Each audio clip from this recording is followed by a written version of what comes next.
I don't know what made me to love it so much back then, because nowadays I'm not a huge 11 fan. Like, I have 11s, I wear them, but they're definitely not in my top 3 favorite Jordan models. 11s are just okay to me. So money, blue face, honest. Bitches told you I ain't stunned. Yeah, I turned nothing into something. She ain't foreign, then she born. I can't wait till I be torn. Living normal, so annoying. Diamonds, dancing, Michael Jackson, chandeliers on my ear. Alright, what is up, guys? Back for another video. So today is going to be a fashion related content video. So I haven't been consistent on the fashion stuff lately. I've been really consistent on the fitness stuff. But this year I promise I'm going to post at least one. I'm going to try to post at least one fitness and one fashion thing every day on all my social media platforms. So leave a like and subscribe on here. If you haven't subscribed on here, please do that. Also follow my TikTok and my Instagram. Links will be in the description. I'm going to be consistent this year. I'm going to be working less hours at my 2 jobs, so I can put more time to recording, more time to social media, because that's what I want to do for a living. So today we're going to be talking about the story of the Legend Blue, the story of the Jordan 11 Legend Blue High. This shoe came out in, I think, like December of 2014. I'll put the release date. I'll put a picture right here of the release date. I think it's December 2014. I didn't cop these until the summer of 2015. So I remember I was a freshman in high school. It was the summer of me going from freshman year to sophomore year is when I copped these. So these came out December 2014, I believe, for like the retail price was $200. So I'm going to talk to you guys about how I copped them at that age, how the shoe is very significant for me for more than one reason. But yeah, let's show the shoes first. So here it is. The box is a pretty good addition for me having it, because what was that, 8 years ago? Like 2014, 2015, it's like 2022, so like 7-8 years ago. Dang, that makes me feel old, bro. That makes me feel old. But here it is. So box is clean. I live in 11 boxes, but I remember vividly when I copped these. This part I'm about to show you. Me at 14, 15 years old, bro, love this part of the box. So fire, bro. It'll take me a while to get out of the box. One second. This part right here, bro. I don't know why I loved it so much. I mean, it's cool, but back then I loved it so much, bro. I loved it so much. Here's the shoe itself. It's pretty beat. I'm not gonna lie to you guys. The shoe is pretty beat, bro. So here it is. Pretty beat. Pretty clean shoe. I don't know what made me to love it so much back then, because nowadays I'm not a huge 11 fan. Like, I have 11s, I wear them, but they're definitely not in my top 3 favorite Jordan models. 11s are just okay to me. So back then, I don't know what made me attracted to the shoe so much. I don't know if it's because the North Carolina blue. I do like that color. I don't know what it was, but back then I really loved them. I always like this part of the 11s too, bro. I've talked about it before, but that part's so fire. So that's the shoe. So let's first talk about how I was able to cop it at that age. So 14, 15 years old, obviously I can't have a job. You can't really get a job in, I don't know if it's nationwide, but I know in here in San Diego, you can't get a job till you're 16. So I didn't have a job, so no source of income. And I also didn't have a car either. So these retailed for $200, like I said. I had to cop resale price. I'm pretty sure I paid $280. I think that's what I paid. So what I did was I recycle bottles. So I still do recycle bottles to this day as like a side hustle. Just all the bottles I drink, my parents' beer bottles, like alcohol bottles. I don't drink alcohol, but my parents do. So all those bottles, all the aluminum cans from like my energy drinks and stuff like that, I recycle. And all the water, I drink a lot of water. All the water, I just put them in bags and I take it like every couple of months. And like if you save it up for like 3 to 4 months, 5, 6 months, if you save it up for like that period of time, you make like $80, $100, depending on how much you have. So I did that.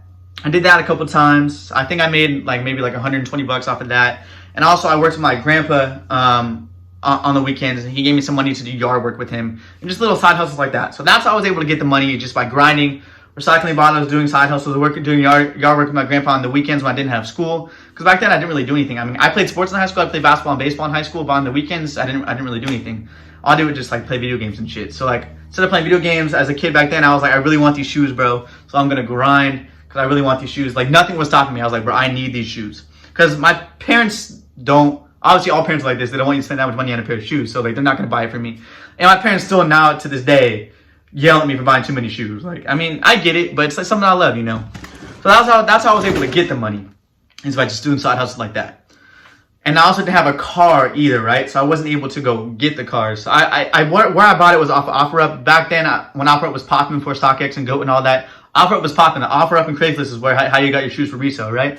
So I found a guy who listed them for $260, so like $60 at retail. He was given a good deal because he had them for so long. I'm pretty sure he wanted to wear them and he decided he didn't want it. That's why he wasn't selling them for that much. So I ended up getting him for $280 because I didn't have a car back then. So he came to me and charged me $20 for gas. That's what most people do. So I ended up paying $280 for them. And I remember when I got them, bro, he was like, "Dang, bro, like, how old are you?" Because I was like a young kid back then. I was like, obviously didn't look like this. I didn't look like this. I was a scrawny little kid because I was shorter than I am now, and I already am short. Let's not talk about my height, but I am short, and I was shorter than I am now. And he was surprised that like a kid my age was able to buy these. I think he probably thought like my parents gave me the money to buy them, you know, because obviously that's a lot of money. So I had no car, had no job, no excuse, put in the work, was able to get them at 14, 15 years old. So that's the backstory. Let's talk about why that's significant. So why this shoe is so significant is because I was into shoes back then. Me and my friend Courtney from high school were always into shoes. I had a couple pair of retros before that he helped me get, stuff like that. But this is the first pair of shoes where I really like paid like resale for, you know. So it's really got me into being like a true sneakerhead was this shoe. Because after that, I was really into like, I got really into like going on OfferUp, buying and flipping shoes and all that. I'll go more into detail on that and like maybe in a different video. But this really got me into being like a sneakerhead and like really seeking out shoes I want and like getting shoes for a cheaper price and selling them for more shoes that I want or just extra money. And then selling shoes is really how I made my money when I was younger. Before I was old enough to get a real job, it's how I was able to buy shoes and go out to eat with my friends. So this really got me into being a sneakerhead and like making money off sneakers too.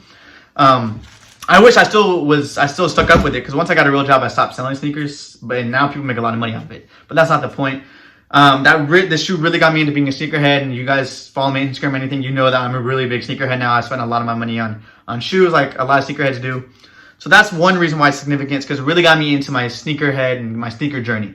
Another reason why the shoe is really significant just for my life is because this shoe taught me that you can truly do whatever you want if you put in the hard work and put your mind to it.